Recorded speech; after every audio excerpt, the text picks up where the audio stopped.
Well, good evening from London. Welcome to Piers Morgan Uncensored. For a man who reveres his privacy, Prince Harry certainly has a knack for making himself the centre of global attention. This is a show for fearless debate, so let's have a fearless debate about Prince's privacy. Harry is seemingly addicted to invading his privacy, invading the privacy of his friends and families, and appearing in public places and making sure that everyone talks about them. He's currently at the High Court in London. He's flown 5,000 miles, which is a good thing to do if you're an eco-warrior, of course, watching your carbon footprint, to attend a case which involves the owners of the Daily Mail newspaper, accusing them of breaching his privacy. He's one of many celebrities that are down there. Now, the stage of a court case is all about procedure. There are no witnesses, no evidence, no box office material. The hearings take place today and yesterday and could have passed without anyone really noticing. But Harry wanted everyone to see him. He wanted to make the front page news, and he arrived turning up with a big grin on his face and leaving with a big grin on his face, looking like he's rather enjoying it all, which is probably not the best look for someone who's wanting us to believe that he's in trauma because of the invasion into his privacy, which came just before his own grotesque invasion of other people's privacy. So it's all a bit complicated, isn't it? And he didn't slip in quietly through the side entrance like some of the others involved in this case. He chose to parade past the TV cameras, barging past some paparazzi, and march through the front gates, using the media that he loathes to invade his privacy. You see the problem here? And he's loving it. Look at him, grinning away. What a laugh. Nothing better than the cost of living crisis than watching multi-millionaires rocking up in court wanting money for invasions of privacy just after they've invaded their own. So Harry seems to me to be rather confused about his treatment by the media. It's almost like he wants to keep his privacy so he can invade it when he's invading everybody else's.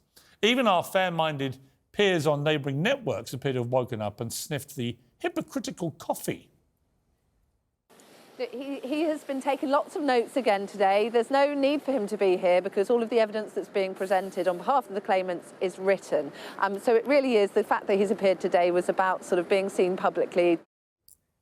Of course. Well, Harry's hatred of the media was laid bare in 6 hours of media bashing for Netflix, which ironically is the same media company that just happens to pay him $100 million and, of course, is also airing The Crown, which invades the privacy of his entire family on a minute-by-minute basis and often grotesquely mischaracterises the truth. But no matter, there's money, so he'll keep quiet about that. But there's a major flaw also in Harry's campaign against press invasions of the privacy, and it's this. He's made his own privacy a ruthless public commodity, trading in his secrets and those of his family and his friends and sometimes even the people he lost his virginity to the highest bidders. The prince who fled Britain to protect apparently his family's privacy has laid bare every tawdry detail of his private life and theirs in this tell-all memoir, from drug abuse to intimate conversations with his father, the king, at his grandfather's funeral. He gave exclusive access to images of his children to the Netflix cameras. He toured TV studios discussing his frostbitten todger to sell copies of his book. He charged royal watchers $30 each to watch a live stream of a therapy session in which he again boasted about his drug use. How much self-destruction of your own privacy can a public figure get away with before they abrogate their right to privacy? But privacy isn't really at the heart of Harry's crusade. He's made that crystal clear by selling it to the highest bidders. Now, what Harry really wants is control. He can control the narrative in Netflix shows. He can control the questions he's asked in publicity junkets. He can't control his version of the truth in his book or books. What he cannot control is a free press. And yet a free press, warts and all, good, bad and ugly, of the type we have in this country, is the very cornerstone of a democracy. And that's why Harry, who wants complete control over everything that's said and written about him, is so afraid of our free press. Well, joining me now is the broadcaster Trisha Goddard and Professor of Politics and author Matt Goodwin. OK, Trisha, you're the case for the defence. Off you go. Am I wrong about this point? I don't want to get into the minutiae of the individual cases. One of them involves the Mirror Group, and I'm sure he'll have a good old whack at me while he's doing it. I don't want to get into that because we can't for the legal reasons. Yeah. However, on the general point I'm making, which is, yeah, of course, as a member of the royal family, he's had his private life raked over the coals for decades. Of course, they all have. And in return, the others all accept that the deal is that you get the palaces, the servants, the fancy life, you're the biggest stars in the world, and the press are like an annoying buzzard on the backside of a bison. Harry sees it in a much more malevolent way. But then, of course, comes the hypocrisy of the book, the Netflix series, everything else, where he seems to just be relentlessly invading his own privacy, that of his family, that of his friends, that of people he's met on his life. How can you have your cake, your privacy cake, and eat it? Well, I'm in a difficult position because I could say to a much lesser degree, and I'm nothing like Harry as far as profile is concerned, but I would be the same because, for instance, when I was in hospital in 2008, I think you know one of the reasons I moved to the States was I didn't have any privacy there. I didn't have privacy when I was in hospital. I had journalists trying to pretend to deliver flowers. My kids had to go through security and what have you. Now, I'd written a book about my life and I talked about my life in minutiae, and yet there was a line I didn't think it was fair to cross. Now, we all have our own lines and our own boundaries, and they might not make sense to other people. But I think, as you're right in that. If we feel we're controlling the narrative, if I wanted to talk about my hospital experience, which I did to a certain amount of degree, that's fine. If somebody wants to be underhand and pretend to be delivering flowers and get surreptitious pictures of me when I'm going through chemotherapy, that is something else. So I think this whole court case, I think, is the difference between Harry having, and you're right there, control, and alleged underhand methods of people getting another narrative. I think we all have a public face, we all have a private face. OK. Matthew Goodwin, your response to this. Does Harry have any right to privacy now? Can he go and have court battles over his private life, given what he's now done to his private life? Well, I think as a couple, they've made a conscious decision to put themselves out there. And I think there's something else that Harry can't control, which is what do people think about him. And if you look at the polls on Harry and Meghan, and I spend a lot of my time looking at the polls, well, I've never seen a brand collapse this hard, this quickly. Since the end of last year, both Harry and Meghan are down 40 points. We've just had a poll in America which shows he's less popular now than Prince Andrew in America. Right. So as a brand, And I just think... anecdotally, I've been bouncing this latest thing off people. They're like, let me get me straight. He's flown all the way from LA for a part of the process he doesn't need to be at, just to be in the papers, going through the front entrance, and he's laughing. Yeah. What kind of thing is he thinking he's representing here? What image is he putting forward? I think they think they're the underdogs going up against the system. But the public won't see that. They're in the middle of a cost of living crisis we haven't had in 100 years. But I don't think there's going to be any sympathy. Honestly, I don't. For Harry right now. Is he looking for sympathy? I mean, he's not the only one who's made... Well, he's looking for vengeance. Well, he's not the only one who's very visible in this. And as you mentioned, there are other people, David Furnish, Elton John and Doreen Lawrence. Doreen Lawrence? Yeah. If Doreen Lawrence is pretty much saying exactly the same thing as Harry, and I'm sorry, with Doreen Lawrence, that infuriates me. Now, everybody is saying the same thing. Well, on Doreen Lawrence, we have to be clear that the Mail have issued a robust denial of all these allegations, and in particular about Doreen Lawrence. I agree. And there is a messy situation involving some of the whistleblowers now recanting what they said. Yeah. So let's wait and see how this process goes out. But what I'm saying is what they're saying, what they're claiming is fairly similar. Bits, David Furnish, all the rest of them.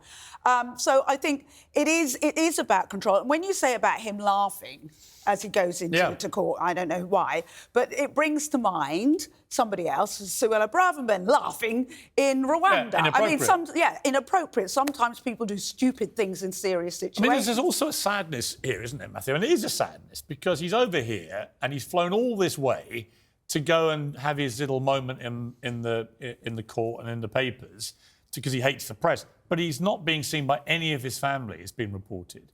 His father doesn't want to see him. His brother doesn't want to see him. We don't know that for a fact. Well, it's been reported by the Telegraph, who's pretty plugged into the royals, that the king has no room in his schedule, right? Yeah. If my son flew 5,000 miles to the city I was in, I'd be seeing my sons, any of them, right? Yeah. So there's clearly a massive rift here. He and Meghan haven't even said if they'll go to the coronation. I don't know who they think they are to be keeping the king waiting on whether they come or not. But it just seems, again, the priorities are completely warped here. Yeah. I feel sorry for Harry, actually. I think he's a deeply disturbed young man who needs a lot of support. And I think if you look at the therapy session that he did in the US, that is not something that I think somebody who is completely in command of their of themselves and is getting good advice from public relations people, has a supportive team around them. I don't think that's something that a person like that would do. So when I look at him, I see someone actually who's quite lost. Trisha, Yeah, I agree with that. Trisha, you're an expert in people, right? You are.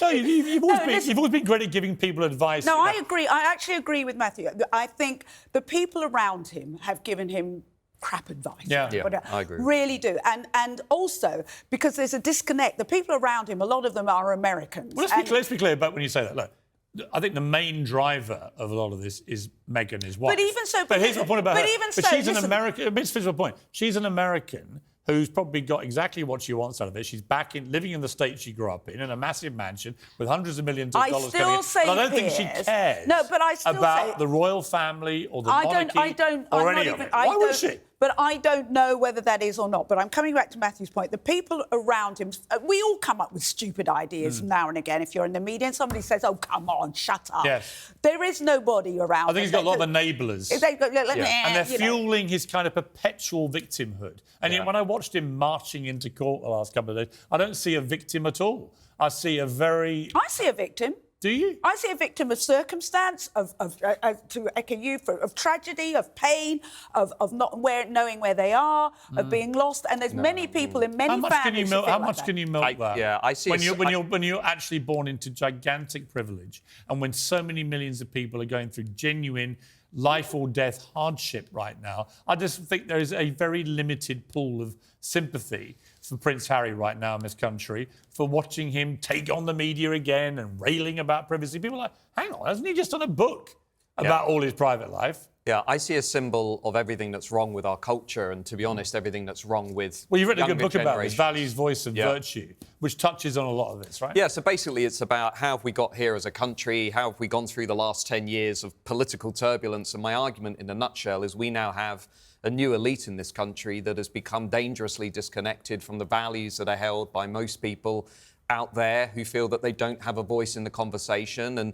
they're looking at this elite embracing this radical woke ideology, and they're saying, well, what on earth is this, and why do you keep undermining the things I love, like the institution? Well, I completely agree. You're shaking your head, but I think instinctively you know there's a bit of truth to this. This woke stuff got completely out of hand. I hate the misuse. We're journalists, so let's not misuse the word woke for what it was. Let's call it, I don't know what you want to call it, but young people. I think there is not just young people. I think there's a disconnect between I agree there's a disconnect. I think I'm generalising here between generations, which isn't very different from the days of Bill Haley and the Rockers and what have you. But there is woke to me is a word that people use when it's like a catch-all, and it's nearly always misused. I would say there's a disconnect between when you call them the elite, I'd say the politicians.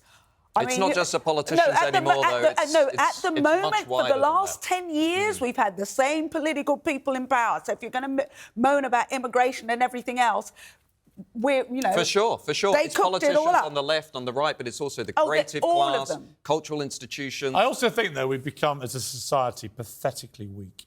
And we now celebrate victimhood. And we celebrate weakness over strength and winning and ambition and aspiration. And it's making us a weak society. I really do believe that. I don't think we're weak. I think we are, honestly. I don't think I think there's strength and I think Harry, in a way, personifies. He's got all this privilege, all this money. He went for freedom. He doesn't seem happy other than when he's taking on the media. And it's like, really, just get over yourself, mate. Get on with your happy life in California. Stay with your chickens. Drop the royal titles. Because why would you want titles given to you by an institution you hate so much, right? Drop it all and then you give your kids the titles. I mean, come on. The whole thing is riddled with hypocrisy. Anyway, thank you. Lovely to see you. Matthew, you're coming back a bit later. Thank you very much.